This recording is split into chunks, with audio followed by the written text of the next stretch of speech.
ఈ యొక్క ఉదయకాల సమయంలో దయచేసి మీరు జ్ఞాపకం చేసుకోవాల్సిన విషయం ఏంటి అంటే, ఈ 12వ అధ్యాయము 4 నుండి 11వ వచనం వరకు మీరు ఆలోచన చేస్తే ద డిసిప్లిన్ ఆఫ్ గాడ్, అంటే దేవుని యొక్క శిక్షణ అని చూస్తాం. మీకు అర్థం చెప్పిన మాట, దేవుని యొక్క శిక్షణ. ఈ మాటను బట్టి మీరు ఆలోచన చేస్తే దయచేసి గమనించండి.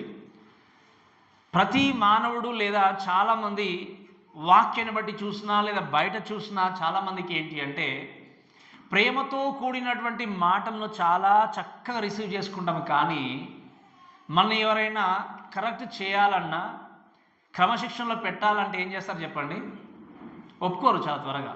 ఇప్పుడు చిన్నపిల్లలు ఉన్నారు, స్కూల్కి వెళ్ళినా కాలేజెస్కి వెళ్ళినా ఎక్కడ వెళ్ళినా కూడా ఏ ప్లేస్లో ఉన్నా కూడా వారిని క్రమశిక్షణలో పెట్టాలి అంటే ఏం చేస్తారు చెప్పండి? అది చాలా కఠినంగా ఉంటుంది వాళ్ళకి. ఈ క్రమశిక్షణ ఏంటి, ఇలా ఎందుకు వెళ్ళాలి అని చాలా మట్టుకు నొచ్చుకుంటారు, టీచర్స్ మీద కోపాడతారు. టీచింగ్ చేసిన వాళ్ళకి తెలుసు ఎలా ఉంటుందో ప్రెషర్ అనేది. టీచర్స్ మీద కోపాడతారు. లేదా తల్లిదండ్రులుగా మన పిల్లల్ని మనం క్రమశిక్షణలో పెట్టాలనుకున్నప్పుడు వాళ్ళు లోబడినప్పుడు మనకు బాధేస్తుంది. అంతేకాకుండా వారిని క్రమశిక్షణలో పెట్టినప్పుడు వాళ్ళు కూడా కొన్ని పదాలు అంటుంటున్నప్పుడు నాకే ఎందుకు, నన్నే ఎందుకు చేస్తున్నట్టు అనుకుని వాళ్ళు ఆ క్రమశిక్షను ధిక్కరించే స్థితిలో కూడా ఉంటారు. ఈ లోకంలో చాలామంది ఏంటి అంటే వినసొంపుతో కూడినటువంటి మాటలు ఇష్టపడే వ్యక్తులు ఉంటారు. కానీ క్రమశిక్షణ అనే విషయాన్ని ఆలోచన చేసినప్పుడు దాన్ని ఉన్నదన్నట్టుగా తీసుకోకుండా చేసే విషయం ఏంటి అంటే ధిక్కరించి వెళ్ళిపోయే వారి విధంగా ఉంటారు. కానీ వాక్యాన్ని బట్టి నేను మీకు నేర్పించే విషయం ఏంటి అంటే, దేవుని యొక్క క్రమశిక్షణ అనేది అది మనం మేలుకొరకే. ఇప్పుడు పిల్లల్ని మనం చూస్తాం, వాడిని దండిస్తున్నాము అంటే ఒకవేళ నువ్వు కర్ర తీసుకొని దండించినా, చేత్తో ఒకవేళ కొట్టినా చేసినా కూడా మీ పిల్లలు నిజంగా వాళ్ళు నశించాలి, నాశనం కావాలని మీరు కోరుకోవట్లే. మీరు చేసేది ఏంటి? వారు బాగుపడాలని, వారి జీవితం చక్కదిద్దుకోవాలని. అలానే ప్రతిసారి వాక్యం నుండి దేవుడు తన క్రమశిక్షణతో కూడిన మాటలు తెలియజేసినప్పుడు అవి అన్నీ కూడా నా మేలు కొరకే, నా జీవితం కొరకే, నా ఆత్మ బాగుపరచబడడానికి దేవుడు నాతో మాట్లాడుచున్నాడని నీవు అనుకున్నప్పుడు నువ్వు నిజమైన క్రైస్తవ దేవుని ముందుకెళ్ళగలవు. ఒకవేళ క్రమశిక్షను ధిక్కరిస్తే నీకు నీవుగా నువ్వేం చేస్తున్నావు? నాశనాన్ని కొని తెచ్చుకుంటున్నావు. అందుకే వాక్యం మీద గమనించండి. అందుకే దేవుని యొక్క వాక్యాన్ని బట్టి ఆలోచన చేస్తే గాడ్ ఈజ్ ఆ వాక్యం మనం చూస్తాం, God is the God of order అంటాం మనం. అంటే ఏంటి? ఆయన క్రమశిక్షను చక్కగా పాటించే దేవుడు, క్రమశిక్షణ చక్కగా నెరవేర్చే దేవుడు. అందుకే ఒకవేళ వాక్యానుసరంగా కూడా చూస్తే సంఘంలో కానీ లేదా ఒకవేళ ఎవరైనా దేవుని యొక్క వాక్యానికి వ్యతిరేకంగా జీవించినట్టయితే, ఒకవేళ సహోదరుని ఇలా తప్పిదంగా జీవించినట్టయితే వాక్యం రాయబడిన మాట ఏంటి అంటే మీరు గమనించండి. ఒకవేళ ఆ యొక్క సహోదరుడు వాక్యానికి వ్యతిరేకంగా పాపం నుండి ముందుకు వెళ్ళినట్టయితే చేయాల్సిన విషయం ఏంటి అంటే మనం వెళ్ళి ఆ వ్యక్తితో మాట్లాడాలి. వినలేదు అంటే రెండవ విషయం ఏంటి అంటే ఒకవేళ ఒక 10 మందిలో లేదా 4-5లో ఒకవేళ కమిటీలో లేదా సంఘ పెద్దలతో ఎవరితోనైనా ఒకవేళ చక్కటి ప్రొమినెంట్ పీపుల్తో మాట్లాడినా కూడా వినలేదు అంటే మూడవది చేయాల్సింది ఏంటంటే బహిరంగంగా సంఘంలో ప్రకటించినా కూడా లోపడట్లేదు అంటే నెక్స్ట్ స్టెప్ ఏంటి అంటే సంఘం నుండి బయటకు వెలివేయడమే. ఇది నేను చెప్తున్న మాట కదా. ఏముందో ఎక్కడుందో తెలుసా ఈ మాటలో? మత్తయి సువార్త 18వ అధ్యాయం ఆయన చెప్తున్న మాట ఏంటంటే ఆ వ్యక్తిని మీరు ఏం చేయమంటారు చెప్పండి? అన్యునిగా ఏం చేసుకోండి. ఈ యొక్క క్రమశిక్షణ అనేటువంటి దాని గురించి ఆలోచన చేసినప్పుడు చాలామందికి ఏంటి అంటే లోబడకుండా జీవించే స్థితిలో ఉంటాం. ఎందుకు అంటే ఆ క్రమశిక్షణ అనేది మన కొరకు అనే విషయాన్ని చాలామంది అర్థం చేసుకోకుండా ధిక్కరించిన వ్యక్తులకు జరిగేది ఏంటి అంటే వాళ్ళ యొక్క చేటు, వాళ్ళ యొక్క నాశనం వాళ్ళే కొని తెచ్చుకుంటున్నారనే విషయాన్ని దయచేసి మనం నేర్చుకుంటూ ముందుకు వెళ్దాం. సో ఈ యొక్క ఉదయకాల సమయంలో దేవుని యొక్క క్రమశిక్షణ అనే విషయాన్ని మాట్లాడినప్పుడు మీరు వినండి. కాపరి పాస్టర్ గారు ఇక్కడ నుండి చెప్పే ప్రతి మాట కూడా వాక్యం నుండి మాట్లాడేది. అంటే ఇది దేవుని యొక్క మాటలు, కాపరి యొక్క మాటలు కాదు. ఈ వాక్యము మనతో మాట్లాడుచున్నప్పుడు క్రమశిక్షణతో ఉండాలనుకున్నప్పుడు మీరు గమనించండి, ఇది పాస్టర్ గారు చెప్తున్నటువంటి మాటలు కాబట్టి పాస్టర్ గారు చెప్పినట్టు కాదు. కానీ తెలుసుకోవాల్సిన విషయం ఏంటి అంటే వాక్యము చేత నా జీవితాన్ని సరిదిద్దుకొని ఎవరికి లోబడి జీవించాలి చెప్పండి? దేవుడికి. ఈ విషయం అర్థమైనప్పుడు మనము భక్తితో, భయముతో, క్రమశిక్షతో కూడిన జీవితం తప్పకుండా ఏం చేయగలము? కొనసాగించగలం. ఈ ప్రపంచంలో చాలామంది క్రైస్తవులు ప్రతి విషయంలో క్రమశిక్షణ ఉండడానికి ప్రయత్నం చేస్తారు, ఒక సంఘ విషయంలో తప్ప. అందరం చెప్పట్లేదు నేను, చాలామంది ప్రతి విషయంలో క్రమశిక్షణ ఉండడానికి మనం ప్రయత్నం చేస్తాం, ఎక్కడ వెళ్ళినా ఏది చేసినా. కానీ సంఘ విషయంలో క్రమశిక్షణతో ఉండేది ఎందుకు అంటే దేవుని భయం అనేది లేదు. కాబట్టి అదే విషయాన్ని ప్రస్తావిస్తూ చూస్తూ మాట్లాడి చూడండి దయచేసి. వాక్యంలో 4వ వచనం చూస్తాం. మీరు పాపముతో పోరాడుటలో రక్తము కారణంతగా ఇంకా దాన్ని ఎదిరింపలేదు అంటే లాస్ట్ వీక్ అంతా కూడా మనం నేర్చుకుంటూ వచ్చిన విషయం ఏంటి అంటే, మీరు క్రైస్తవుడిగా పరుగు పందంలో ఉన్నప్పుడు మీకు హింసలు ఎదురవుతాయి, బాధలు ఎదురవుతాయి. ఇంకా చెప్పాలి అంటే మీ ప్రాణాలు సహితం మీరు ఏం చేయాలి, వదిలేసుకోవాల్సిన పరిస్థితి ఏర్పడుతుంది. వీరితో మాట్లాడితే ఏమన్నంటే, హెబ్రీ సంఘానికి రాస్తే ఏమన్నాడు అంటే, మీరు ప్రాణాలు ఇంకా మీరు పోగొట్టుకోలేదు, అంటే మీరు రక్తము కారణంతగా మీరు ఇంకా ఆ స్థితికి రాలేదు. కానీ మీరు చేయాల్సింది ఏంటంటే, మీ విశ్వాస జీవితాన్ని కాపాడుకుంటే ఏం చేయాలి, ముందుకు వెళ్ళాలి. ప్రపంచంలో ప్రతి సంవత్సరము 3 లక్షల మంది క్రీస్తు కొరకు హతసాక్షులు అవుతున్నట్టు. ఎంతమంది చెప్పండి? ప్రతి సంవత్సరం కూడా 3 లక్షల మంది చనిపోతున్నట్టు దేవుని కొరకు. అంటే ఏ విధంగా, ఒకవేళ కొట్టడం ద్వారా అయినా కావచ్చు, చంపడం ద్వారా అయినా కావచ్చు, 3 లక్షల మంది దేవుని కొరకు హతసాక్షులుగా మారిపోతున్నాడు. దానికి కారణం ఏంటో తెలుసా? మీరు వినండి. ఎందుకు హతసాక్షులుగా మారిపోతున్నారని మీరు ఆలోచన చేసినా, వారు క్రీస్తునందు ఉంచిన విశ్వాస విషయంలో వెనుకకి రావట్లేదు. సో ఈ విషయాన్ని జ్ఞాపకం చేసి మీరు గమనించండి. మరి దేవుడు ఏర్పాటు చేసినటువంటి క్రమశిక్షణ విషయాన్ని ఆలోచన చేస్తే, ఆ క్రమశిక్షణ యొక్క ఉద్దేశం ఏంటి ప్రాముఖ్యంగా అంటే, దయచేసి మీరు 5వ వచనం చూడండి. రాయబడిన మాట ఏంటి అంటే, మరియు నా కుమారుడా, ప్రభువు చేయు శిక్షను తృణీకరించకము, ఆయనను గద్దించినప్పుడు విసుకకము. ప్రభు తాను ప్రేమించు వారిని శిక్షించి తాను స్వీకరించు ప్రతి కుమారుని ఏం చేస్తాడు చెప్పండి, దండించును. ప్రాముఖ్యంగా మీరు వినండి. ఈ క్రమశిక్షణ యొక్క ఉద్దేశం ఏంటంటే, మీరు గమనిస్తే దయచేసి ఆలోచన చేయండి. ఒక 3 విషయాలు చెప్తాను త్వరితంగా ఈ యొక్క వాక్యంలో. ఈ పర్పస్ ఆఫ్ డిసిప్లిన్ గురించి మాట్లాడినప్పుడు 3 విషయాల్లో మొట్టమొదటి విషయం ఏంటంటే మీరు గమనించండి. కరెక్షన్ అంటే ఏంటి? సరి చేయడం. దేవుడు మనల్ని క్రమశిక్షణలో పెట్టాలనుకున్నప్పుడు మొట్టమొదటిగా చేసే పని ఏంటి అంటే, మనల్ని సరిచేయడం. మీరు వినండి దయచేసి. దేవుని యొక్క వాక్యంలో చూస్తే దేవుడు ఈవెన్ తిమోతికి రాసినటువంటి పత్రికలో తెలియజేస్తూ తిమోతితో అంటాడు ఏంటి అంటే, దైవజనుడిగా నీవు సన్నద్ధుడై నువ్వు చేయాల్సిన విషయం ఏంటి అంటే, ప్రతి సత్కార్యం నువ్వు చూపిస్తే ఏం చేయమన్నాడు ఆయన? తప్పు దిద్దడానికి, ఖండించడానికి, సరిచేయడానికి, బుద్ధి చెప్పడానికి నువ్వేం చేయాలి? నువ్వు సిద్ధంగా ఉండాలి. ఈరోజు ప్రేమతో కూడిన మాటలంటే చాలా ఇష్టం. పాస్టర్ గారు ఎంత మంచివాడో, కానీ ఏదైనా తప్పు కనిపించినా, ఏదైనా మీ బ్రతుకు బాగలేదు, దేవునితో మీరు చక్కగా నడవండి అని చెప్పినా, ఒకవేళ తప్పు దిద్దుకోమని చెప్పినా, ఖండించని చెప్పినా, ఈ పాస్టర్ గారు నిజంగా మంచివాడు కాదు. ఒకవేళ ఈ పాస్టర్ గారు సరిగా బోధించట్లేదు. మీరు వినండి. దేవుని క్రమశిక్షణ అనేది ఏంటి అంటే మనల్ని సరిచేస్తుంది. ఒకవేళ నువ్వు పాపంలో ముందుకు వెళ్తున్నప్పుడు, నువ్వు పాపంలో ఉన్నావు అని చెప్పి ఒకవేళ నిన్ను హెచ్చరించకపోతే, నీకు త్రోవ చూపించకపోతే, నువ్వు పాపం నుండి బయటకు రాలేవు. అందుకే చెప్తాను నేను, అక్కడ మనం వెళ్తున్నప్పుడు ఒకవేళ గోతికి ఒక పెద్ద మనకు కనిపించింది అనుకో, ఒక పిట్టు కనిపించింది అనుకోండి, ఒక పెద్ద గుంత ఉంది, నడుచుకుంటూ వెళ్తా ఉన్నారు. నీకు తెలుసు అక్కడ పెద్ద గుంత ఉంది, లేదా ఒక పిట్టు ఉంది అక్కడ. ఒకవేళ నడుచుకుంటూ ఒక వ్యక్తి వెళితే దాంట్లో పడిపోతాడని తెలిసిన తర్వాత కూడా నువ్వు హెచ్చరించకపోతే ఆ వ్యక్తి ఏమవుతాడు చెప్పండి? వెళ్ళి దాంట్లో కష్టంగా పడిపోతాడు. మీ జీవితాన్ని చక్కగా ముందుకు నడిపిస్తున్నప్పుడు ఒకవేళ పాపంలో బ్రతికినా, లేదా మీ జీవితాన్ని దేవునికి మహిమకరంగా జీవించకుండా బ్రతికినా కూడా, మీరు చేస్తుంది ఇది కరెక్ట్ కాదు అని వాక్యము చేత దేవుడు సరిచేస్తున్నప్పుడు ఆ మాటల్ని ధిక్కరిస్తే, మీరు వినండి వాక్యం రాయబడిన మాట ఏంటి అంటే, ప్రభువు చేయు శిక్షను తృణీకరించదు.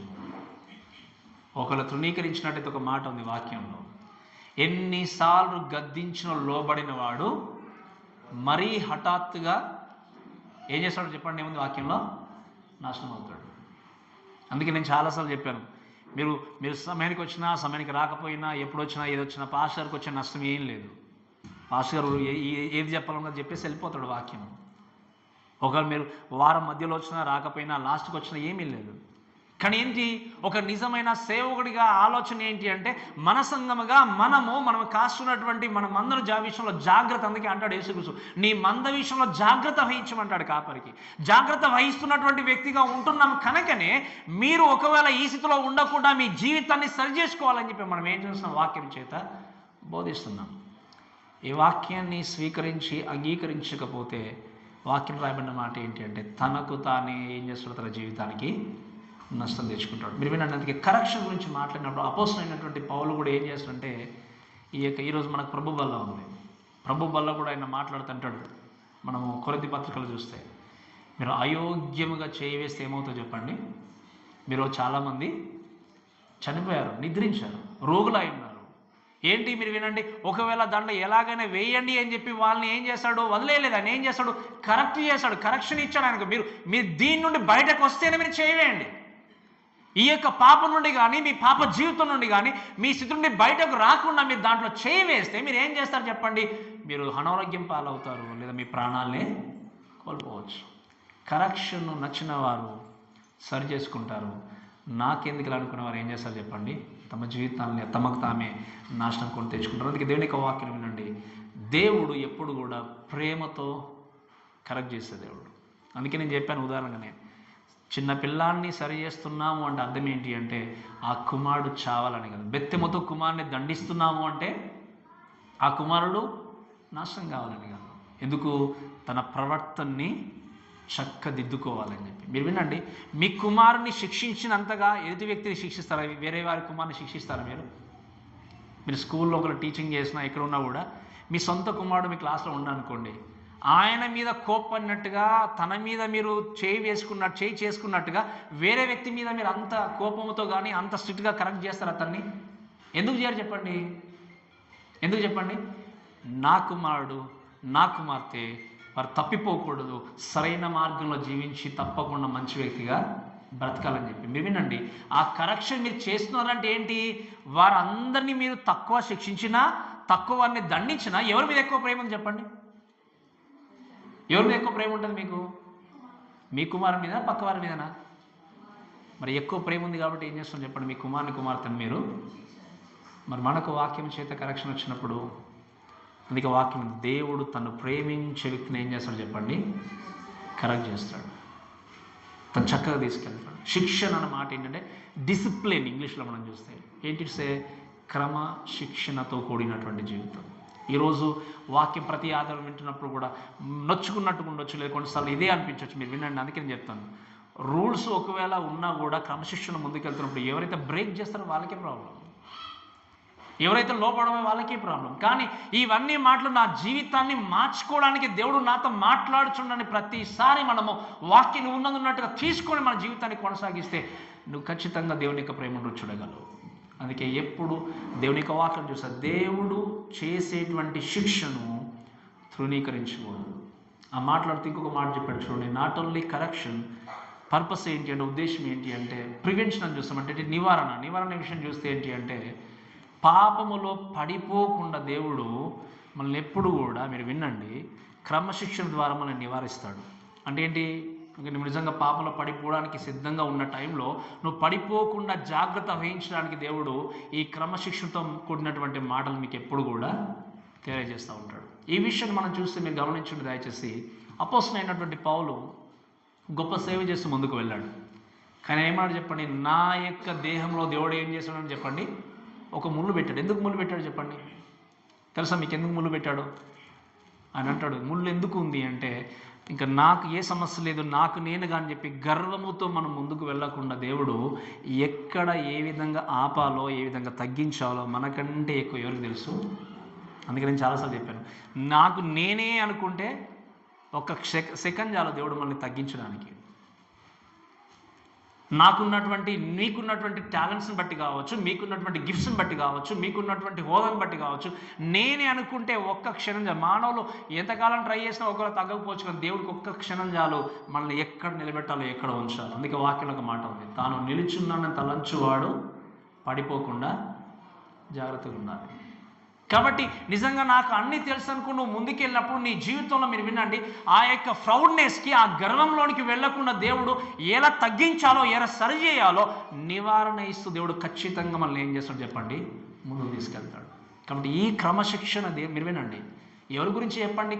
కరెక్షన్ అనేది ఎవరి గురించి? మన కోసం. పాపంలో పడిపోకుండా దేవుడు నివారించేది ఎవరి కొరకు? మన కోసం. ఇంకా మూడో విషయం ఏంటంటే మీరు చూడండి, ఏంటి అంటే మనం నేర్చుకోవడానికి దేవుడు మనల్ని క్రమశిక్షణలో నడిపిస్తాడు.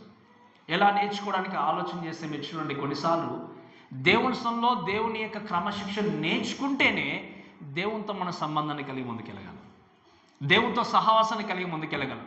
ఇంకా చెప్పాలంటే మీరు చూడండి, ఒకవేళ నువ్వు నిజంగా దేవునితో సరైనటువంటి సహవాసాన్ని కలిగి జీవించాలి అంటే నేర్చుకోకుండా నువ్వు దేవునితో సహవాసాన్ని కలిగి బ్రతకలేవు.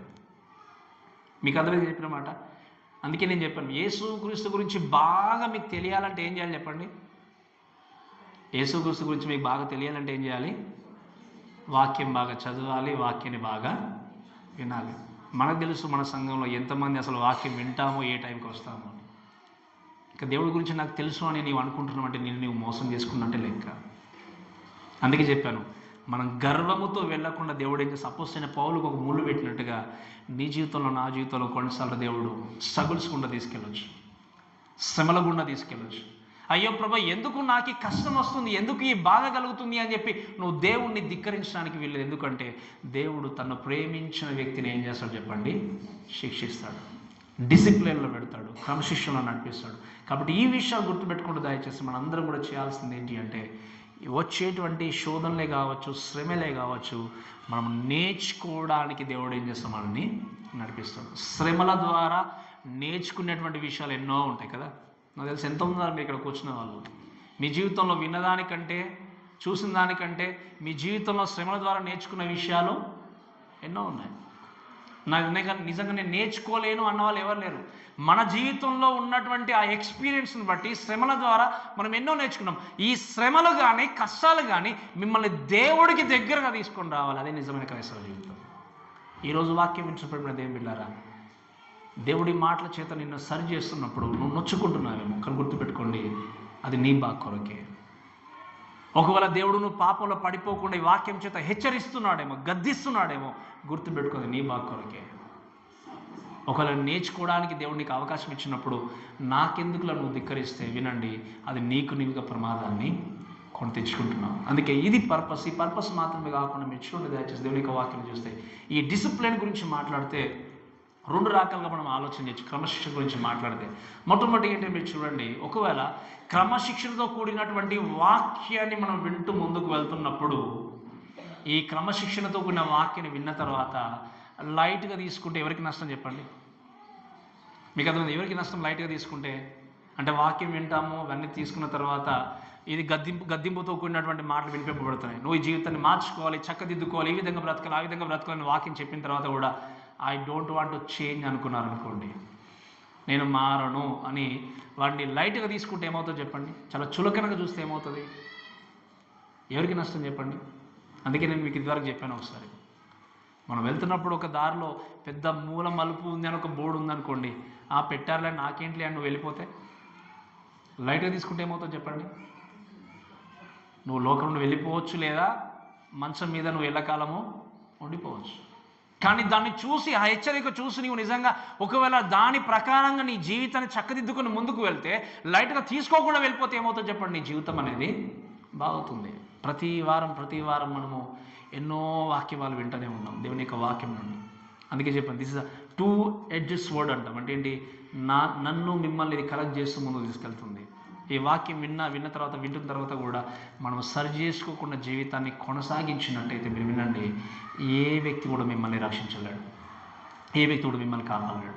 ఒకవేళ లైట్గా తీసుకోకుండా ఒకవేళ ఈ యొక్క వాక్య భాగం మీతో మాట్లాడినప్పుడు, క్రమశిక్షణ మిమ్మల్ని దేవుడు చూపించినప్పుడు, ఈ క్రమశిక్షణ బట్టి కొంతమంది బాగా డిస్కరేజ్ అయ్యే వాళ్ళు ఉంటారు. ఏంటి ప్రభా ఎప్పుడు చూసినా క్రమశిక్షణ అని చెప్పి డిస్కరేజ్ అయ్యే వాళ్ళు ఉంటారు కొంతమంది, అంతే కదా, నొచ్చుకునే వాళ్ళు ఉంటారు. మీరు దయచేసి ఈ మాటను బట్టి కూడా నేను మీకు జ్ఞాపకం చేసే విషయం ఏంటంటే, దయచేసి ఒకసారి ఒక మాట చెప్పండి. దయచేసి సామెతల గ్రంథం 3:11 చదవండి. సామెతల గ్రంథం 3:11.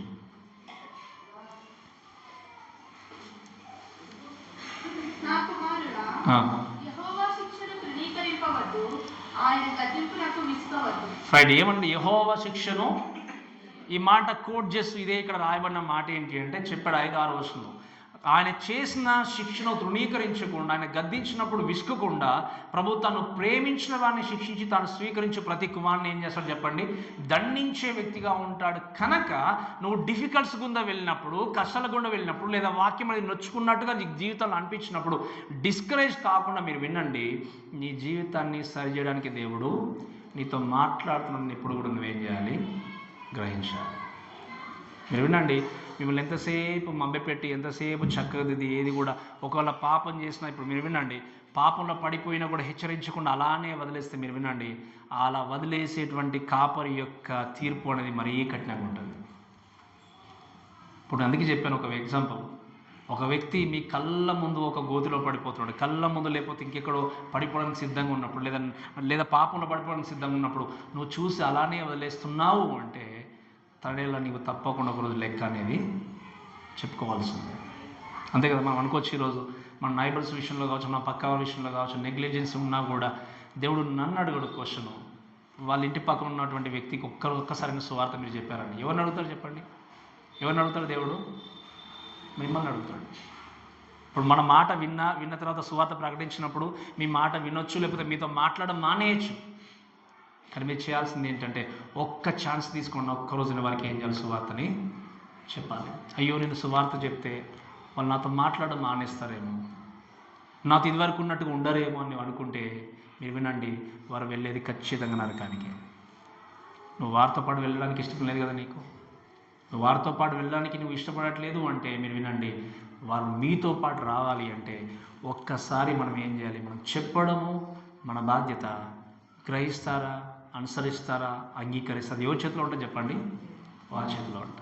కాబట్టి ఈరోజు వాక్యం ఇచ్చిన మనందరం కూడా ఈ డిఫికల్టీస్ వచ్చినప్పుడు, శ్రమలు వచ్చినప్పుడు, గద్దీపు వచ్చినప్పుడు నొచ్చుకోకుండా ఏం చేయాలంటే మన జీవితాన్ని చక్కదిద్దుకుంటూ ముందుకు వెళ్ళాలి. అందుకే ఒక 3 చక్కటి పదాలు వాడు చూడండి. ఇక్కడ ఈ 5-6 వర్షంలో చూస్తే మొట్టమొదటి పదం ఏంటి అంటే దేవుడు ప్రభువు చే శిక్షను తృణీకరించుకుంటే ఏమంటే చూడండి, శిక్షను అనే మాట మాట్లాడితే ఏంటి అంటే ఇది డిసిప్లిన్ అని చూస్తాం. అంటే క్రమశిక్షణ అంటే మీరు ఆలోచన చేస్తే మీరు వినండి, ఈ చాస్టైజ్మెంట్ అంటాం ఇంగ్లీష్లో. అయితే క్రమశిక్షణ అనే విషయం మీరు చూసినప్పుడు శిక్షణ మాట చూస్తే ఏంటి అంటే ఎందుకొరకు దేవుడు శిక్షిస్తున్నాడు అంటే మీరు వినండి, to develop our character.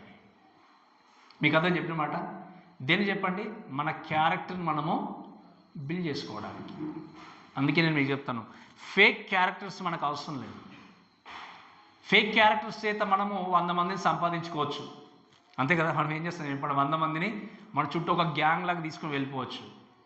But నీ ఫేక్ క్యారెక్టర్ని, నీ ఫేక్ లైఫ్ని ఎవరు చూస్తున్నారు చెప్పండి? దేవుడు చూస్తున్నాడు. నువ్వు ట్రూత్లో ఉన్నప్పుడు, సత్యంలో ఉన్నప్పుడు నీతో 10 మంది నడవచ్చు. అందుకే లాస్ట్ గురువారం చక్కటి వాక్యాన్ని మనం విన్నాం. యెహోషువతో దేవుడు ఏమంటాడు చెప్పండి? ఆయన వాగ్దానం చేసినట్టుగా ఏమంటాడు? నీలో ఒక్కడు 1000 మందిని తరుమునంటాడు. ఆయన ఏమంటాడు చెప్పండి? దేవుడు 1000 మంది, ఒక్క వ్యక్తి 1000 మందిని తరుమునని చెప్పినప్పుడు వాక్యం చూస్తే దావీదు ఒక్కడే ఉన్నాడు. ఎవరిని ఎదిరించాడు చెప్పండి? గొలియాతును. అందరూ భయపడ్డారు, ఎవరు కూడా వెళ్ళలేదు యుద్ధభూమిలోనికి. కానీ దేవుని యందు దావీదు నమ్మకం ఉంచాడు కాబట్టి ఒక్కడిగా నేనున్నానని భయపడలేదు. ఆ ఒక్కడుకున్న వ్యక్తి వెళ్ళి యుద్ధంలో గెలిచాడు. ఏలే గురించి చూస్తాం, 450 మంది ప్రవక్తలతో ఆయన ఏం చేశాడు చెప్పండి? ఒక్కడే ఉన్నాడు, కానీ చేసిన విషయం ఏంటి చెప్పండి? వెళ్ళి యుద్ధంలో గెలిచాడు, లేదా తన ఛాలెంజ్లో గెలిచాడు. ఈరోజు నేను ఒక్కనే ప్రభువా నమ్మకంగా బ్రతకాలా, నేను ఒక్కనే ప్రభువా నీతిగా జీవించాలా అంటే మీరు వినండి, నీతిగా నమ్మకంగా వెళ్ళినప్పుడు నీకు ఉండే అవమానాలు ఎక్కువ ఉండొచ్చు, శ్రమలు ఎక్కువ రావచ్చు, కష్టాలు ఎక్కువ రావచ్చు, నిన్ను అసహించుకునే వారు ఎక్కువ ఉండొచ్చు. బట్ రిమెంబర్, నీ ప్రక్కన నిలబడి నిన్ను నడిపించే వ్యక్తి మాత్రం ఉన్నారు. ఎవరు చెప్పండి? ఆయన దేవుడు. అందుకేమన్నాడు దేవుడు? నీలో ఒక్కడు 1000 మందిని తరుమును. యోనాతాను గురించి కూడా విన్నాం. యోనాతాను తన పనివాన్ని అంటే తన యొక్క ఆయుధాలు మోయేవాడిని తీసుకుని వెళ్ళి యుద్ధంలో గెలిచి వచ్చాడు. ఎవరు చెప్పండి? యోనాతాను ఒక్కడే. ఇలా ఒక్కడని చెప్పుకుంటూ మనం వెళ్తే చాలా ఉన్నాయి వాక్యభావంలో. ఈరోజు నా ప్రక్కన ఎవరు లేలే, నన్ను ఆదరించేవారు, బలపరిచేవారు, నా కష్టాల్లో నా శ్రమలో నాకు తోడుకుండేవారు ఎవరు లేరు అని చెప్పేసి నువ్వు మోసం చేస్తున్నా కూడా మోసంలో నువ్వు ఉంటున్నావేమో, అబద్ధం ఆడుతున్నా కూడా అబద్ధంలో బ్రతుకుతున్నావేమో, ఒకవేళ నష్టం అని తెలిసినా కూడా దాంట్లో నువ్వు చేయి వేస్తున్నావు. వినండి, గుర్తుపెట్టుకోండి చాలా జాగ్రత్తగా. నువ్వు ఒకవేళ నష్టమైనా లేదా కష్టమైనా మోసమైన అబద్ధమైన వారితో పాల్పంపులు పొందుకుంటున్నావు అంటే నీ దేవుడికి నువ్వు శత్రువుగా జీవిస్తున్నావు అన్నట్టే లెక్క. అందుకే క్రీస్తు క్లియర్గా చెప్పాడు వాక్యంలో, ఈ లోక స్నేహం దేవునితో వైరం. నువ్వు బాధపడడానికి వీలేదు, ఎందుకంటే నేను ప్రక్కనే ఉండి నడిపించే వ్యక్తి ఉన్నాడు. ఎవరు చెప్పండి? ఆయన దేవుడు. నీ పక్షాన యుద్ధం చేసే దేవుడు ఉన్నాడు. ఆయన ఎవరు నీ పక్షం నిలబడకపోయినా నీ పక్షం నిలబడి యుద్ధాన్ని జరిగించే దేవుడు ఉన్నాడు. కాబట్టి మీరు నిజంగా ఇంకా కూడా వేషధరణ జీవితాలు కొనసాగించడానికి వీల్లేదు. ఫేక్ క్యారెక్టర్స్ కలిగి ఉండడానికి, జీవించడానికి అవసరం లేదు. ఒక మనుషుల ఎదుట ఒకలాగా ప్రవర్తించి వెనకాల ఇంకోలాగా ప్రవర్తించడానికి వీల్లేదు. మనందరం కూడా గుర్తుపెట్టుకోండి, మనుషుల దగ్గర అయినా కూడా వెనకాలైనా కూడా ఒక్కడిగా ఉన్నప్పుడైనా ప్రతి చోట మనల్ని చూసేటువంటి దేవుడు మనతోనే ఉన్నాడు. అందుకే వాక్యం చూస్తామా, లోకమందు ఆయన కనుదృష్టి సంచరిస్తున్నాడు. దేవుని యొక్క వాక్యం చూస్తాం. ఇక్కడ ఏం చేయండి, లోకంలో ఆయన కనుదృష్టి అనేది సంచరిస్తూ ఉంది. Where can you hide from God? ఎక్కడ పోయి దాక్కుంటారో చెప్పండి దేవుని నుండి? ఏదైనా చోటు ఉందా చెప్పండి? ఏదైనా ప్లేస్ ఉందా? మనుషులకు తెలియకుండా మనం ఎన్నైనా చేయొచ్చు, పాపాలు చేయొచ్చు, మోసం చేయొచ్చు, అబద్ధాలు ఆడవచ్చు, ఏదైనా చేయొచ్చు మనుషులకు తెలియకుండా, ఒకరికొకరు తెలియకుండా. కానీ దేవుడికి తెలియకుండా ఎక్కడ దాక్కుంటాం చెప్పండి? ఎక్కడ పోయి మనం దాక్కొనగలం? ఎక్కడ జీవించగలం? అందుకే నేను ఎప్పుడు చెప్తూ ఉంటాను, మన క్రైస్తవ యొక్క ఈ సీనియార్ని ఎప్పుడు కూడా మెజర్మెంట్ చేసుకోకూడదు. అందుకే నేను 40 సంవత్సరాలు, 30 సంవత్సరాలు, 20, 50 ఇవన్నీ కూడా ఈ మెజర్మెంట్స్ ఎప్పుడు కూడా పనికిరావు. పరలోక రాజ్యం వెళ్ళేటప్పుడు ఏది పనికొస్తుంది అంటే, నువ్వు జీవించే జీవిత కాలంలో ఎంత నమ్మకంగా దేవునికి బ్రతికావు అన్నది పనికొస్తుంది. అలా అనుకుంటే ముందర సీనియర్లు వెళ్ళిపోయేవాళ్ళు అనుకుంటాం, అంతే కదా. 40, 50 సంవత్సరాల క్రైస్తవులు ముందుండేవాళ్ళు.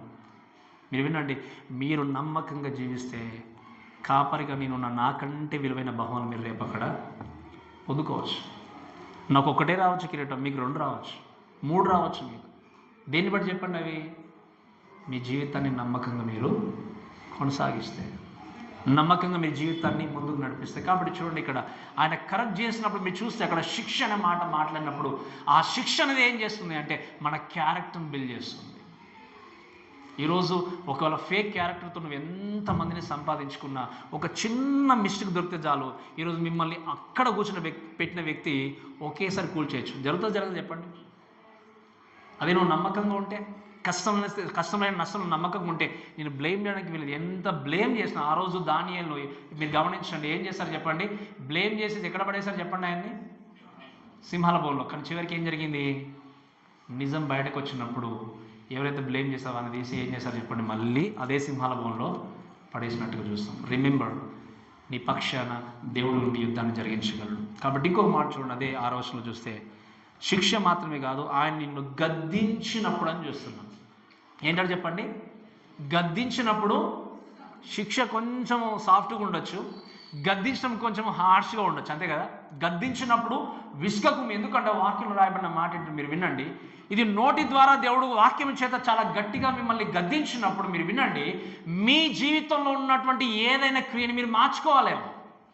ఒకవేళ ఇక్కడ వాక్యం విత్తబడుతున్నప్పుడు గద్దింపుతో కూడిన మాటలు వచ్చినప్పుడు, ప్రభువా ఇది నా జీవితంలో నా ప్రవర్తన బాగలేదేమో, నా క్రియ బాగలేదేమో, నేను చేస్తున్నటువంటి పని బాగలేదేమో, ఆ పని నా క్రియను నేను మార్చుకోవాలి ప్రభువా అని ఈ గద్దింపుతో కూడినటువంటి మాట నువ్వేం చేయాలి? విసుకకుండా నువ్వేం చేయాలి? పాటించడం దేవుని యొక్క వాక్యం ఉంది. విసుక్కున్నావు అంటే మీరు వినండి, ఆ గద్దింపు నువ్వు ధిక్కరించినట్టే లెక్క. గద్దింపునకు లోబడకపోతే నష్టాన్ని నువ్వు చేజేతులారా తెచ్చుకున్నట్టే లెక్క. కాబట్టి ఈరోజు వాక్యం ఇంటప్పుడు దేవుళ్ళారా, దేవుడు ఇచ్చేటువంటి గద్దింపును మనం ఎప్పుడు కూడా విసుకోవడానికి వీలు. ఎందుకు అంటే అది నీ జీవితంలో దేవుడికి నచ్చనటువంటి క్రియను మార్చడానికి దేవుడు గద్దిస్తున్నాడు. అందుకే దావీదు ప్రార్థన చేస్తాడు. ఏమైనా ప్రార్థన చేస్తాడో తెలుసా మీకు? ఆయన అంటాడు 139వ కీర్తనలో మనం చూస్తాం, అక్కడ నా జీవితంలో ప్రభువా ఏదైనా ఆయాసకరమైన మార్గం ఉంటే మీరు తీసిన ప్రార్థన చేస్తాడు. ఆయాసకరమైన మార్గము అనేది దేవుడు మాత్రమే, అంటే దేవుడికి నచ్చనటువంటి మార్గాలు అనేటివి దేవుడు మాత్రమే తొలగించగలడు. ఈ విధంగా దేవుడు గద్దించినప్పుడు, హెచ్చరించినప్పుడు ఆ హెచ్చరికతో కూడినటువంటి మాటలు తీసుకోకపోతే మీరు వినండి, మన జీవితం బాగుపరచుకోలేము. బైబిల్ అంతా కూడా ఆల్మోస్ట్ హెచ్చరికలతో కూడినటువంటి వాక్యమే. దేవుడు తను సేవించే ప్రజల పట్ల ఎంతో స్ట్రిక్ట్గా ఉన్నాడు ఆయన. అందుకే తను ప్రేమించినటువంటి వ్యక్తుల పట్ల చాలా స్ట్రిక్ట్గా. అందుకే నేను మొట్టమొదటిగా చెప్పాను, మీ కుమారుని మీద చూపించే ప్రేమ ఇతరుల మీద మీరు చూపించలేరు. ప్రేమ చూపిస్తున్నారు కాబట్టే ఇతరుల కంటే ఎక్కువ ఏం చేస్తున్నారు చెప్పండి? వారిని మీరు శిక్షిస్తున్నారు. ఇతరుల కంటే ఎక్కువ వారిని ఏం చేస్తున్నారు చెప్పండి? ఇప్పుడు నా కుమారుని నేను గద్దించినంతగా గట్టిగా పక్క వాళ్ళని నేను గద్దించలేను. ఎందుకు? నా కుమారుడు బాగుపడాలని. మీరు మీ పిల్లల్ని గద్దించినట్టుగా, శిక్షించినంతగా వేరే వ్యక్తిని శిక్షించలేదు. ఎందుకు అంటే మీ పిల్లలు బాగుపడాలని. మన దేవుడు మనల్ని ప్రేమిస్తున్నాడు, మన సంఘాన్ని ప్రేమిస్తున్నాడు, నిన్ను వ్యక్తిగతంగా దేవుడు ప్రేమిస్తున్నాడు. నిన్ను వ్యక్తిగతంగా దేవుడు ప్రేమించినప్పుడు, వాక్యం ఎత్తబడినప్పుడు, అయ్యో నాకెందుకులే అనుకుంటే గుర్తుపెట్టుకోండి, నిన్ను ప్రేమిస్తున్నాడు కనుకనే ఏం చేస్తున్నాడు చెప్పండి? దేవుడు గద్దిస్తున్నాడు. అందుకే మీరు వినండి, మన సంఘములో ఉన్నటువంటి వేదనతో ఆవేదనతో అంత ఏ విధంగా అయితే నేను చెప్పాలన్న ఇంట్రెస్ట్ ముందుకెళ్తున్నాను, వేరే సంఘంలో అంతా చెప్పలేకపోవచ్చు. ఎందుకంటే మీరు నాకు ప్రైమరీ. కోర్స్ అక్కడ చెప్పొచ్చు, కానీ చెప్పేసి నేను రావచ్చు. కానీ ఇక్కడ చూస్తున్న వ్యక్తికి ఏంటి అంటే దేవునితో మీ జీవితాన్ని చక్కదిద్దుకోవాలన్నటువంటి ఆరాటం, ఆవేదన మాత్రం మీ కాపరికి ఉండేది, ఇంకా అంతకు మించి ఏముండదు. కాబట్టి ఈరోజు వాక్యం వింటున్న మనందరం కూడా గద్దింపు అనే మాట విన్నప్పుడు దయచేసి విసుక్కోకుండా మన జీవితం చక్కదిద్దుకోవాలి. అందుకే ఆయన అన్నాడు, అది 6వ వచనం, ప్రభువు తాను ప్రేమించు వారిని శిక్షించి తను స్వీకరించు ప్రతి కుమారుని ఏం చేస్తాడో చెప్పండి, శిక్ష, గద్దింపు. 3వ మాట ఏంటంటే దండన అని చూస్తున్నాం. దండించు అంటే కొంచెం చేతికి పని చెప్పడం, అంతే కదా. మీరు ఆలోచన చేయండి, అంటే ఆ యొక్క వర్డ్ అక్కడ మెన్షన్ చేస్తారు. మీరు చూడండి, ఒకవేళ మీరు ఆలోచన చేస్తే ఇదేంటి అంటే, మీరు ఆలోచన చేస్తే ఈ యొక్క దండన అనే విషయాన్ని ఆలోచన చేసినప్పుడు, ఒకవేళ ఒక వ్యక్తికి బ్యాడ్ బిహేవియర్ ఉందనుకోండి, కుమారునికి కానీ కుమార్తెకి కానీ, ఆ బిహేవియర్ మారాలి అంటే కొంతమందికి ఏం చేస్తారు చెప్పండి, తల్లిదండ్రులు తప్పకుండా చేయని వాడతారు. అలా ఈ మాటకి రాయబడింది అంటే పదే పదే దేవుడు అటువంటి మాటల చేత మిమ్మల్ని గద్దించినప్పుడు, మిమ్మల్ని దండించినప్పుడు, ఆ దండనకు గురి కాకుండా మీరు చేయాల్సింది ఏంటి అంటే, నా బ్రతుకును మార్చుకోవాలేమో, నా యొక్క గుణాన్ని మార్చుకోవాలేమో, నా యొక్క ప్రవర్తన మార్చుకోవాలేమని ఆలోచన చేసి మన బ్రతుకుని మనం చేంజ్ చేసుకున్నప్పుడే దేవుని యొక్క ప్రేమను అర్థం చేసుకోగలం. లేకపోతే దేవుని ప్రేమను మనము మీరు చూడండి, చిన్నపిల్లలు ఉన్నప్పుడు ఏం అర్థం కాదు మనకి, మన అమ్మ నాన్న ఎందుకు కొడతారు మనల్ని అని, అంతే కదా. కొన్నిసార్లు వీళ్ళు ఎందుకు ఇంత కొడుతున్నారు, ఎందుకు మనల్ని శిక్షిస్తున్నారు అని చెప్పి కోపగించుకుంటాము, వాళ్ళని మీద అరుస్తాము. కొన్నిసార్లు తీరా ఒక టైంకి వచ్చినప్పుడు, ఇంకా క్లియర్గా చెప్పాలంటే మనకు పిల్లలు పుట్టినప్పుడు, అంతే కదా, స్పెషల్ అంతే కదా, పుట్టినప్పుడు అయ్యో ఎందుకు మమ్మల్ని మా నాన్న కొట్టారు, ఎందుకు మా అమ్మ నన్ను కొట్టింది, లేదా ఎందుకు వాళ్ళు మనల్ని హింసించి ఎందుకు బాధ పెట్టారు అనుకున్నప్పుడు అప్పుడు క్లియర్ అవుతుంది. ఇంకా చెప్పాలి అంటే వాళ్ళ లోకముడు వెళ్ళిపోయిన తర్వాత అప్పుడు అర్థమైపోతుంది ఏ విధంగా మనం వాళ్ళు పెంచారు అని. వాళ్ళు శిక్షించారు అంటే అర్థం ఏంటంటే మనల్ని ప్రేమించారు అని. వాళ్ళు మనకు నేర్పించారంటే అర్థం ఏంటి అంటే వాళ్ళు మనం చక్కగా మంచి ప్రవర్తన బ్రతకాలి అని. ఈరోజు ఒక వృద్ధాప్యంలోకి వచ్చిన తర్వాత మా అమ్మ నాన్న ఎంత చక్కగా మమ్మల్ని పెంచారని ఆలోచన చేసిన విధంగా మీరు వినండి. ప్రతి వారం కూడా దేవుడు మీతో మాట్లాడుతున్నప్పుడు ఈ యొక్క వాక్యంలో మెచ్యూరిటీగా ఎదుగుతూ దేవుని యొక్క వాక్యాన్ని అర్థం చేసుకున్నప్పుడే ఆయన ప్రేమను అర్థం చేసుకుంటాం. ఎవరి ప్రేమను? మన తండ్రి ప్రేమను. అంతవరకు అర్థం కాదు. ఇది శిక్ష అనుకున్నప్పుడు దేవుని యొక్క ప్రేమ అర్థం కాదు మనకి. ఇది గద్దింపు అనుకున్నప్పుడు దేవుని యొక్క ప్రేమ అర్థం కాదు మనకి. ఆయన మనల్ని దండిస్తున్నాడు అనుకున్నప్పుడు దేవుని ప్రేమ మనకి అర్థం కాదు. నా బాగు కొరకే నన్ను నా తండ్రి సరి చేస్తున్నాడు అనుకున్నప్పుడు ఆయన ప్రేమనికి అర్థమవుతుంది. ఆ దండలలో ఆయన ప్రేమని మనకు కనిపిస్తుంది. సో కాబట్టి ఈ యొక్క మాట తెలియజేస్తూ మీరు చూడండి, ఈ యొక్క దండన ద్వారా ఏ విధంగా మనము ముందుకు సాగుచు ఇంకేం పొందుకొనగలమంటే ఈ యొక్క మాట చెప్పి నేను ముందుకు వెళ్తాను. చూడండి 7వ వచనంలో చూస్తే ఆయన అంటున్నాడు, చూడండి, శిక్షాఫలం పొందుటకై మీరు సహించుచున్నారు, దేవుడు కుమారుడుగా మిమ్మల్ని చూచున్నాడు, తండ్రి శిక్షింపని కుమారుడు. మీరు ఆలోచన చేయండి అమ్మ దయచేసి మాట. దేవుడు చెప్తున్న మాట ఏంటంటే శిక్షాఫలం పొందుటకై మీరు ఏం చేస్తున్నారు, ఇప్పుడు సహిస్తున్నారు. కానీ దేవుడు మిమ్మల్ని ఏం చేస్తున్నాడు? శత్రువులుగా చూడట్లేదు, బానిసలుగా చూడట్లేదు. మిమ్మల్ని ఎలా చూస్తున్నాడంటే కుమార్తెలకు చూస్తున్నాడు. కాబట్టి చెప్పిన విషయం ఏంటి అంటే ఏ తండ్రి లోకంలో తన కుమారుని శిక్షించలేదు చెప్పండి. అందుకని అన్నాడు, తండ్రి శిక్షింపని కుమారుడు ఎవరు కూడా లోకంలో లేరు. ప్రతి తండ్రి కూడా తన పిల్లలు బాగుండాలి, చక్కటి స్థితిలో ఎదగాలని కోరుకున్నట్టుగానే ప్రియమైనటువంటి పిల్లలుగా మనల్ని ఆయన సృష్టించి క్రియేట్ చేసుకుని తన కుమార్తెలుగా స్వీకరించినప్పుడు మనందరం కూడా ఆయన ప్రియమైనటువంటి బిడ్డల్లాగా బ్రతకాలని దేవుడు కోరుకుంటాడు. అందుకే ప్రియమైనటువంటి పిల్లల్లాగా మనము ఎదగాలని అపోస్తలుడైనటువంటి పౌలు ఎఫెసీ పత్రికలో రాస్తాడు. దేవుడికి నచ్చేటువంటి పిల్లలుగా మనం ఏం చేయాలి? జీవించాలి. ఈరోజు వాక్యం ఇచ్చిన మనందరం కూడా మీరు దయచేసి గమనించండి. ఈ యొక్క విషయం గుర్తుపెట్టుకోవాల్సిన విషయాన్ని బట్టి ఆలోచన చేస్తే ఏంటి అంటే ఆయన ఎందుకు ఈ యొక్క క్రమశిక్షణలు మనల్ని నడిపిస్తారంటే మీరు వినండి, ఈ క్రమశిక్షణ ద్వారా మనకి ఆయనకున్నటువంటి సంబంధం ఏంటో మనకు బాగా అర్థమవుతుంది. ఒక మాట చెప్తాను, చాలా జాగ్రత్త వినండి దయచేసి. దేవుని యొక్క వాక్యం బట్టి ఆలోచన చేస్తే ఈ క్రమశిక్షణ మనము పొందుకుంటూ ముందుకు వెళ్ళినప్పుడు, ఒకవేళ క్రమశిక్షణ ద్వారా మన జీవితాన్ని మార్చుకోకపోతే సహవాసం అనేది కొంచెము బ్రేక్ కావచ్చు, సహవాసంలో మనము సన్నగిల్లు ఉండొచ్చు, కానీ దేవుని యొక్క రిలేషన్షిప్ మాత్రం ఎప్పుడు దూరం కాదు. ఈ మాట చెప్తాను, మీకు అర్థమైంది కదా చెప్పిన మాట. క్రమశిక్షణ చేసినప్పుడు పాస్టర్ గారు ఎప్పుడు ఇలానే ఉందండి వాక్యము అని చెప్పి సంఘానికి కొన్నిసార్లు లేటుగా రావచ్చు, మానేయచ్చు, 2 వారాలకు రావచ్చు. కానీ దేవునితో ఉన్న సంబంధం అంతా ఎప్పుడు కూడా అది తెగిపోదు, ఎప్పుడు దూరం కాదు. ఎందుకు? దేవుడు శిక్షిస్తున్నాడు అంటే, కరెక్ట్ చేస్తున్నాడు అంటే అర్థం ఏంటి అంటే, ఇంకా వీళ్ళని నేను శాశ్వతంగా వదిలేసినాను కాదు. మీ కుమారుని ఒకవేళ నువ్వు మాట్లాడకపోయినా, గద్దించినా, తిచ్చినా, వాళ్ళని హింసించినా కూడా, ఒక నెల రోజులు వారితో మాట్లాడకపోయినా కూడా ఆయన నీ కుమారుడు కాకుండా లేడు, నువ్వు ఆయనకు తండ్రిగా కాకుండా ఉండలేవు. ఎగ్జాక్ట్లీ యేసుక్రీస్తు కూడా మన జీవితాల పట్ల ఆయన ప్రేమను కలిగి ఉన్నాడు కాబట్టి తన ప్రేమను వ్యక్తపరచడానికి ఆయన ఏం చేస్తున్నాడు చెప్పండి, మనల్ని గద్దిస్తూ క్రమశిక్షణలో పెడుతూ ముందుకు వెళ్తున్నట్టుగా చూస్తాం. అందుకే ఆయన అంటున్నాడు చూడండి, దయచేసి 8వ వచనంలో, కుమారులైన వారందరూ శిక్షలో పాలు పొందుచున్నారు, మీరు పొందని ఎడల దుర్బీజులే కానీ కుమారులు. అంటే ఏంటి? కుమారులైన ప్రతి ఒక్కరు కూడా ఏం చేస్తున్నారు? వాళ్ళు శిక్ష గుండా వెళ్తున్నారు. దుర్బీజులు అంటే ఏంటంటే ఎలిజిబెట్ అంటాం. అంటే ఏంటి అంటే ఇక లీగల్గా దేవుని యొక్క కుమారుగా మీరు పిలువబడరు. లీగల్గా దేవుని యొక్క కుమారుగా పిలువబడాలి అంటే ఆయన శిక్ష గుండా వెళ్ళాలి. నాకు శిక్ష అవసరం లేదు అంటే ఆయన కుమారుగా మీరు పిలువబడరు. ఈరోజు నేను కుమారుని చెప్పుకుంటూ వెళ్తున్నటువంటి నీవు ఆయన చేసేటువంటి శిక్షను ఎప్పుడు కూడా తృణీకరించకూడదు. అనిచ్చేటువంటి ఎప్పుడు కూడా దండను ఎప్పుడు కూడా ఎదిరించకూడదు. అందుకే ఆయన మాట్లాడుతూ ఇంకేమని చూడండి, 9వ వచనంలో చూస్తే, మరియు శరీర సంబంధులైన తండ్రులు మనకేమన్నారు చెప్పండి? శిక్షకులు అయినారు. శరీరంగా శారీరకంగా ఉన్నటువంటి మన తండ్రులు మనల్ని వాళ్ళు క్రమశిక్షణలో పెట్టినప్పుడు మీరు చూడండి, వారి యందు భయభక్తులు కలిగి ఏం చేస్తాం మనము?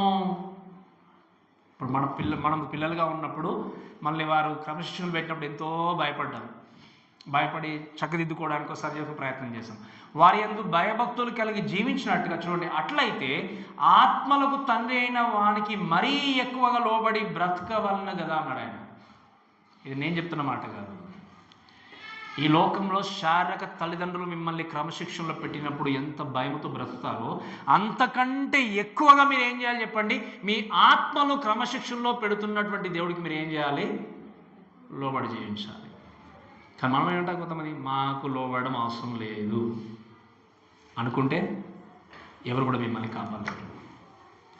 అందుకే చెప్పాను, ఇహలోక మట్టుకే మన యొక్క సంబంధాలు, మన తండ్రి అయినా, తల్లి అయినా, అన్న అయినా, చెల్లైనా ఎవరు కూడా ఇహలోక మట్టుకే ముగించుకుని వెళ్ళిపోతాం. మన పరలోకపు తండ్రి మనం వెళ్ళిన తర్వాత కూడా ఏం చేస్తాడు చెప్పండి? ఆయన మనల్ని కరుణించింది. మీరు వినండి ప్రేమ దేవుళ్ళారా, ఈ వాక్యము చేత మీకు హెచ్చరికతో కూడిన మాటలు వినబడుతున్నప్పుడు మీరు పాస్టర్ గారికి కాదు లోబడి బ్రతికేది, కాపరికి కాదు మీరు న్యాయంగా జీవించేది. నాకు న్యాయం చూపించమని నేను అడగట్లేదు, నాకు మీరు లోబడి జీవించని చెప్పట్టి నేను అడగట్లేదు, అబద్ధం ఆడకుండా నా ముందు మీరు కనపరుచుకుని రుజువు చేయమని అడగట్లేదు. రిమెంబర్, నువ్వు దేవుడికి నమ్మకంగా జీవిస్తే ఆటోమేటిక్గా అందరినీ నువ్వు రెస్పెక్ట్ చేసి వెళ్ళిపోతావు. నువ్వు దేవుడికి మహిమకరంగా జీవిస్తే నీ ఎదుటి వ్యక్తి నువ్వు ప్రేమిస్తావు. నీ హృదయం నుండి కూడా నీ యొక్క ఆలోచన విధానం కూడా మార్చబడి ఆయనకు మహిమకరంగా మార్చబడుతుంది. కాబట్టి ఇంకొక మాట చెప్పి ముగిస్తాను చూడండి. అంతేకాక 11వ వచనం చూడండి, 10వ వచనంలో, వారు కొన్ని దినముల మట్టుకు తమకిష్టం వచ్చినట్టు మనల్ని శిక్షించిరి, మనము తన పరిశుద్ధలో పాలు పొందవలని మన మేలు కొరకే ఆయన ఏం చేస్తున్నాడు చెప్పండి? ఇది ఎంత గొప్ప మాట, ఆలోచన చేయండి.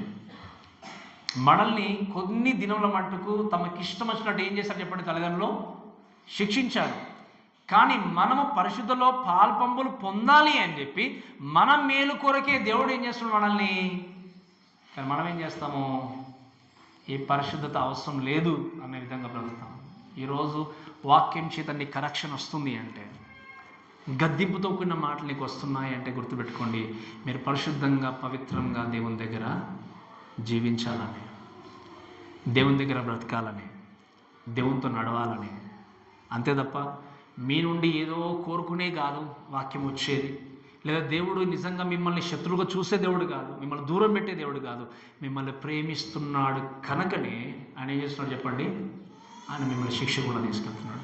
ఈ వాక్యం విన్న తర్వాత కూడా నాకు అయినా కూడా క్రమశిక్షణ అవసరం లేదు అనుకుంటే నువ్వు దేవుని ప్రేమను ఎప్పుడు గుర్తిరగలేవు. అందుకే ఇంకా చివరిగా ఒక మాట అన్నాడు చూడండి, 11వ వచనంలో, మరి ప్రస్తుతమందు సమస్త శిక్షయు ఏంటంటే చెప్పండి? సమస్త శిక్షయు దుఃఖకరముగా కనబడునే కానీ. మీలో ఎంతమందికి దుఃఖంతో ఉందో నాకు తెలియదు. కొన్నిసార్లు గద్దింపుతో కూడిన మాటలు వచ్చినప్పుడు బాధపడవచ్చు, దుఃఖం కలగవచ్చు, కానీ వాక్యం రాయబడిన మాట ఏంటి చెప్పండి? దుఃఖకరముగా ఉన్నను కనబడినే కానీ సంతోషకరంగా ఎప్పుడు కూడా ఎగ్జాక్ట్లీ అటువంటి సిచ్యువేషన్ కూడా మీరు వెళ్తున్నారేమో. అయ్యో నొచ్చుకున్నట్టున్నాయి పాస్టర్ గారు ప్రతిసారి మాకు ఈ మాటలు, మా హృదయం గాయం అవుతుంది అనుకోండి. దుఃఖకరంగానే ఉండొచ్చు, సంతోషం అసలు కనబడకపోవచ్చు, కానీ వాక్యం చెప్తే మాట ఏంటి అంటే అయినను ఏమన్నాడు చెప్పండి? అయినను దాని యందు అభ్యాసము కలిగిన వారికి అది నీతి అను సమాధానకరమైన, and this is my goal. అందుకే నేను ఏం చేస్తున్నాను చెప్పండి, మీకు ఉన్నదన్నట్టుగా నేర్పించడానికి ప్రయత్నం చేస్తున్నాను. మీకు దుఃఖంగా ఉండొచ్చు, బాధగా ఉండొచ్చు, నొచ్చుకునే విధంగా ఉండొచ్చు, సంతోషం అసలే కనబడకపోవచ్చు, కానీ దేవుడు చెప్తున్న మాట ఏంటంటే అయినా కూడా మీరు ఏం చేయండి చెప్పండి? దాని యందు మీరు అభ్యాసం ఉంటే నేర్చుకోండి. ఎందుకంటే నీతి సమాధానకరమైనటువంటి ఫలాన్ని ఒకరోజు మీరు ఏం చేస్తారు? ఇన్ని విన్నా కూడా నాకెందుకులే పాస్టర్ అనుకుంటే, నాకెందుకులే పాస్టర్ గారు అనుకుంటే మీరు ధిక్కరించేది నా మాటలు కాదు, దేవుని క్రమశిక్షణలు. ఇప్పటివరకు నేను బోధించినటువంటి మాటలు నా మాటలు కాదు, దేవుని మాటలు. దేవుని అందుకే వాక్యం ఏముంది? దేవుడిచ్చే ప్రభు యొక్క శిక్షను ఎప్పుడు కూడా ధిక్కరించకూడదు, ప్రభు యొక్క శిక్షను ఎప్పుడు కూడా తృణీకరించకూడదు. ఎందుకంటే నిన్ను ప్రేమించాడు కనుక నేను ఏం చేస్తున్నాడు దేవుడు? క్రమశిక్షణలో ముందుకు తీసుకెళ్తున్నాడు. ఇప్పుడైనా ఈ వాక్యం విన్న వ్యక్తులంగా దయచేసి వినండి. యేసు క్రీస్తును సేవించడం అంటే క్రమశిక్షణతో జీవించే జీవితం. యేసు క్రీస్తును మనం కొనియాడడం అంటే క్రమశిక్షణతో బ్రతికేటువంటి జీవితం. ఇహలోకానుసారంగా మనకు అడ్డంకులు కానీ ఆటంకాలు లేకుండా ఎక్కడ పడితే అక్కడ వెళ్ళి ఏ విధంగా బ్రతికేటువంటి జీవితం కాదు. అందుకే దిస్ ఈజ్ అ నారో వే. ఏమంటాం చెప్పండి? దీన్ని మనము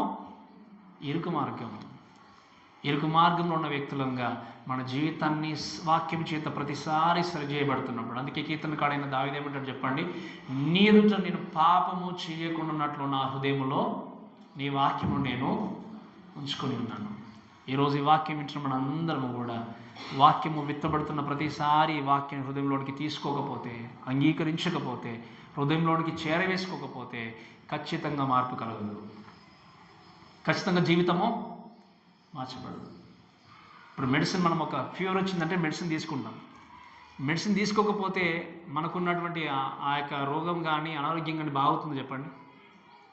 డాక్టర్ ప్రిస్క్రిప్షన్ ఇచ్చి ఖచ్చితంగా నువ్వు వీటిని తప్పకుండా పాటించాలి 2 days 3 days అని రాసినప్పుడు ఆ యొక్క ట్రీట్మెంట్ మెడిసిన్ తీసుకుంటే లోపల ఏం జరుగుతుంది చెప్పండి? అది చక్కగా బాగు చేసి మనల్ని ఏం చేస్తాం? ఆరోగ్యవంతులుగా అవుతాం. అలానే వాక్యము విత్తబడినప్పుడు ఈ వాక్యం అనేటువంటి మెడిసిన్ హృదయంలోనికి తీసుకోకపోతే జీవితం బాగుపడుతుందని ఎలా ఊహిస్తారు చెప్పండి? బ్రతుకు మార్చబడుతుందని ఎలా ఊహిస్తారు? మీ మాట తీరే కావచ్చు, మీ ప్రవర్తనే కావచ్చు, మీ బ్రతికే కావచ్చు. బైబిల్ చేతిలో ఉండడం కాదు. ఎక్కడ ఉండాలి చెప్పండి? ఎక్కడ ఉండాలి చెప్పండి? హృదయంలో ఉండాలి. అందుకే నేను చెప్తాను, కళలు వస్తున్నాయో, బాధ కలుగుతుందో, భయం వేస్తుందని చెప్పి తల కింద పెట్టుకోవడం కాదు. ఈ వాక్యం హృదయంలో ఉంటే నీ జీవితాన్ని మార్చుకోగలవు. ఈ వాక్యం హృదయంలో ఉంటే నీ బ్రతుకును మార్చుకోగలవు. కాబట్టి ఈరోజు వాక్యం వింటున్న దేవుళ్ళారా, దయచేసి మీరు గుర్తుపెట్టుకోండి, దేవుని క్రమశిక్షణ అనేది మిమ్మల్ని ప్రేమిస్తున్నాడు కాబట్టి దేవుడు ఏం చేస్తున్నాడు చెప్పండి? క్రమశిక్షణ నడిపిస్తున్నాడు. నన్ను ప్రేమిస్తున్నాడు కాబట్టి నన్ను ఎలా సరిచేయాలి దేవుడు సరిచేస్తున్నాడు. మన జీవితంలో కొన్ని సందర్భాల్లో శోధనలే కావచ్చు, కష్టాలే కావచ్చు, బాధలే కావచ్చు. అయ్యో ప్రభా, ఎన్ని బాధలు కూడా ఎందుకు తీసుకెళ్తున్నారు నన్ను? నా కుటుంబ స్థితి బాగలేదు, నా వ్యక్తిగత జీవితం బాగలేదు, నా ఆరోగ్యం బాగలేదు, నా ఆర్థిక స్థితి బాగలేదని నువ్వు అనుకోవచ్చు. గుర్తుపెట్టుకోండి, నేను పరీక్షల గుండా దేవుడు తీసుకెళ్ళి నీకు పాఠాలు నేర్పించి తన మహిమ కొరకు ఆయన ఏం చేస్తున్నాడు చెప్పండి? నిలబెట్టుకుంటున్నాడు. ఈ పరీక్షలను చూసి, ఈ శ్రమలను చూసి నువ్వు ఒకవేళ నిజంగా డిస్కరేజ్ అయ్యి దూరంగా పారిపోతే మీరు వినండి, ఆ పరీక్షలు మీరు నెక్కలేరు. అందుకే లాస్ట్ వీక్ మనం చూసాం, చక్కటి వాక్యం వినండి చెప్పండి. పరుగు పందెంలో నీవు ఉంటేనే గెలుస్తావు, పరుగు పందెంలో లేకపోతే గెలవలేవు. పరుగు పందెంలో పాల్పొందులు పొందుకోకపోతే విజయాన్ని మనము పొందుకోలేము. పరుగు పందెం అందుకే చెప్పండి, ఎంత ఫాస్ట్గా నువ్వు ఆ యొక్క రేసును మొదలుపెట్టావు అన్నది కాదు, కానీ ఎంత సక్సెస్ఫుల్గా నీ యొక్క రేసును ముగిస్తున్నావు అన్నది ఇంపార్టెంట్. ఈరోజు ఈ క్రైస్తవ జీవితంలో వెళ్తున్న మనందరం కూడా ఈ పరుగు పందెంలో క్రమశిక్షణతో కూడినటువంటి మాటల చేత దేవుడు మనతో మాట్లాడినప్పుడు ఎక్కడ ఏ విధంగా సరి చేసుకోవాలి, మన జీవితాన్ని సరి చేసుకుంటూ ప్రభువా బ్రతికినంత కాలము మీరు ప్రియమైనటువంటి కుమారుడుగా, కుమార్తెగా నా జీవితాన్ని కొనసాగించి మీకు మహిమకరంగా జీవిస్తాను ప్రభు అని మనం చక్కటి నిర్ణయం తీసుకుంటూ మనం ముందుకు వెళ్దాం. కాబట్టి ఈ మాటలను మనల్ని దేవుడు దీవించి ఆశీర్వదించును గాక.